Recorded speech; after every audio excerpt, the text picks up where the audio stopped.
অসুস্থ হইনি এরকম হয়তো বা নবজাতক পাওয়া যেতে পারে, মানে আমরা সবাই কোনো না কোনো ভাবে অসুস্থ হয়েছি।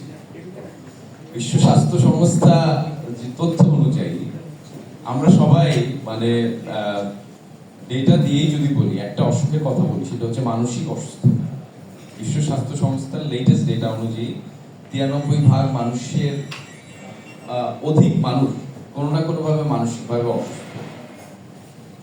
আচ্ছা, তার মধ্যে মাত্র 7% হয়তো বা অন্য কোনো ভাবে অসুস্থ আছে। সবাই কোনো না কোনো ভাবে জীবনে আমাদের অসুস্থ হতে হয় বা অসুস্থতা এটা এক্সপিরিয়েন্স করতে হয় আমাদের জীবনে আসে।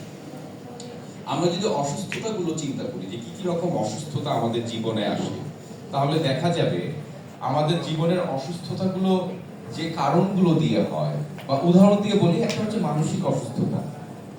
এই মানসিক অসুস্থতা যদি চিকিৎসা করতে হয়, তাহলে আমরা যে ওষুধগুলো খাই সেই ওষুধগুলো একরকম। আবার যদি কারো ডায়রিয়া হয় বা কেউ যদি পায়ে ব্যথা পায়, তাহলে কিন্তু আবার ওষুধগুলো আরেক রকম।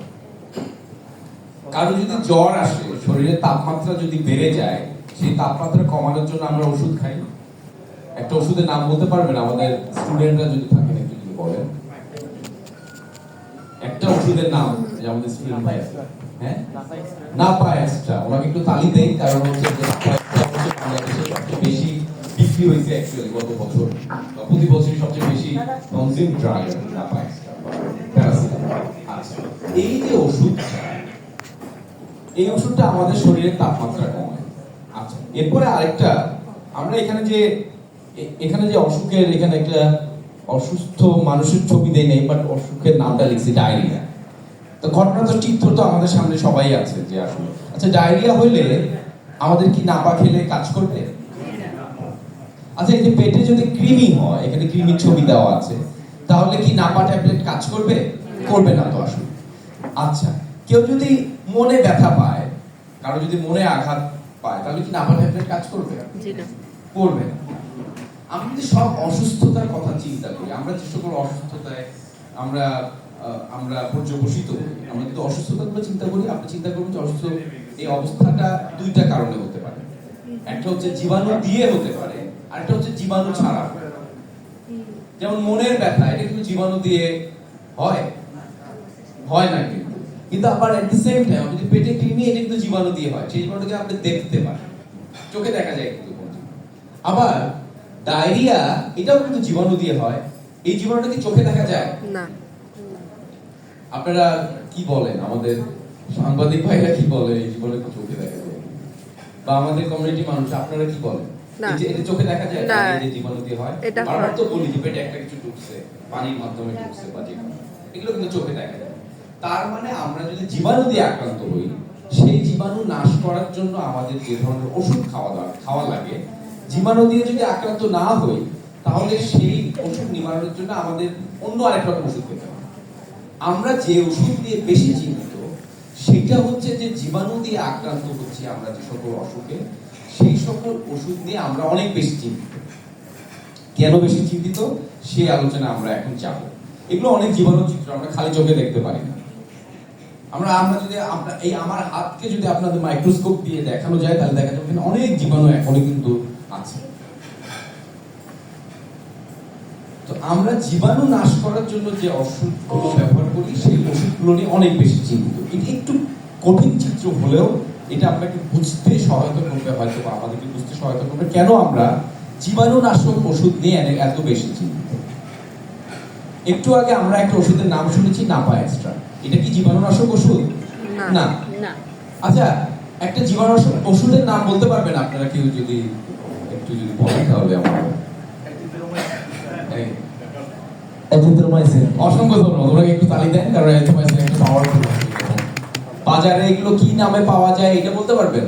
ফার্মাসিস্ট ভাইরা তো বলতেন। স্কোয়াডের হচ্ছে জিম্যাক্স 500, রেনেকার জিথ্রিন 500, প্রাইসটা 45 টাকা স্যার। আসলে তালি দেন ভাইকে, তালি। তাহলে দেখেন একটা নাপা ট্যাবলেটের দাম কত। এই যে ভাই নাপা বলতে পারবেন? 2 টাকা। দেখছেন, 2 টাকা আর ভাই বলছে 45 টাকা, অলরেডি কিন্তু 22 গুণ পার্থক্য। তা আমরা এই দামি ওষুধগুলো নিচ্ছি, কারণ এই দামি ওষুধগুলো পৃথিবীতে আবিষ্কার করতে অনেক বেশি টাকা খরচ করতে হয় এবং এটা কিনতেও অনেক বেশি দাম। ইভেন এমন অনেক ওষুধ আছে যেগুলো আইসিইউ রোগীদের দেওয়া হয়, জীবাণুনাশক ওষুধ, যেগুলোর একটির দাম 10,000 টাকার উপরে, একটা ইনজেকশনের দাম 10,000 টাকার উপরে। আচ্ছা, এইটি বলার উদ্দেশ্য হলো যে আমরা জীবাণুনাশক ওষুধ নিয়ে অনেক বেশি চিন্তিত। তার কারণ সৃষ্টির সূচনাকাল থেকে মানুষ যখন বিভিন্ন রকম অসুখে আক্রান্ত হয়েছে, মানুষ আগে নিজে নিজে চিকিৎসা করার চেষ্টা করছে, তারপর বিভিন্ন ওষুধ যে প্রকৃতিতে অ্যাভেলেবল সেরকম ওষুধ দিয়ে, আয়ুর্বেদিক ওষুধ দিয়ে বা ভেষজ ওষুধ দিয়ে মানুষ নিজেকে চিকিৎসা করার চেষ্টা করছে। এরপর দেখা গেছে যে মানুষ যখন ওষুধ দিয়ে মানুষের ভালো হচ্ছে না, তখন মানুষ চিন্তা করছে আমাদের আরো ভালো কোনো ওষুধ আবিষ্কার করতে হবে যেটা দিয়ে আসলে অসুখ নিয়ন্ত্রণ করা যাবে। যেমন আমরা সবচেয়ে বেশি প্রয়োজন বোধ করছে এই বিশ্বের সূচনা সৃষ্টি এবং এই বিশ্বের ইভলিউশন কালে মানুষ সবচেয়ে বেশি জীবাণুনাশক ওষুধের প্রয়োজন করছে কবে জানেন? দ্বিতীয় বিশ্বযুদ্ধ চলাকালীন সময়, যখন হাজার হাজার মানুষ যুদ্ধে ক্ষতিগ্রস্ত হচ্ছে, যুদ্ধে হাত পা ভেঙে পড়ে থাকছে, ওষুধ দিচ্ছে, কাজ করছে না, একের পর এক মানুষ পড়ে রাস্তায় থাকছে, তখন মানুষ চিন্তা করেছে আসলে আমাদের নতুন জীবাণুনাশক ওষুধ আবিষ্কার করা প্রয়োজন।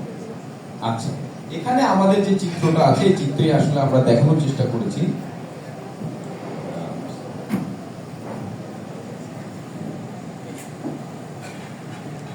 এই চিত্রে আমরা দেখানোর চেষ্টা করেছি বিশ্বের প্রথম কবে জীবাণুনাশক ওষুধ এই পৃথিবীতে এসেছে। এখানে দেখেন, এখানে একটা স্কেলে দাগগুলো দেওয়া আছে, 1910 সাল আর এখন হচ্ছে 2025 সাল, 10, 15, 20 বিভিন্ন সালে। আমরা উপরের লাইনে এখানে স্কেলের এক পাশে আমরা আসলে বিভিন্ন জীবাণুনাশক ওষুধের আবিষ্কারের সালটা দেখানোর চেষ্টা করেছি, আবার নিচে লাল মার্ক দিয়ে, লাল স্কেল দিয়ে দেখানোর চেষ্টা করেছি যে ওষুধগুলো উপরে আবিষ্কার করা হয়েছে সেই ওষুধগুলো পৃথিবীতে কবে নিষ্ক্রিয় হওয়া শুরু করেছে, মানে তাদের কাজ বন্ধ করে দেওয়া শুরু করেছে। একটা জিনিস খেয়াল করে দেখেন, 1910 সালে প্রথম অ্যান্টিবায়োটিক বা জীবাণুনাশক ওষুধ পৃথিবীতে এসেছে, যেটার নাম এখানে লেখা আছে, এই যে এখানে নাম লেখা আছে এস দিয়ে। এই ওষুধটা দেখেন প্রথম কবে নিষ্ক্রিয় হয়েছে মানুষের শরীরে বা কার্যহীনতা তৈরি করেছে, দেখেন 1925 সালে। আমাদের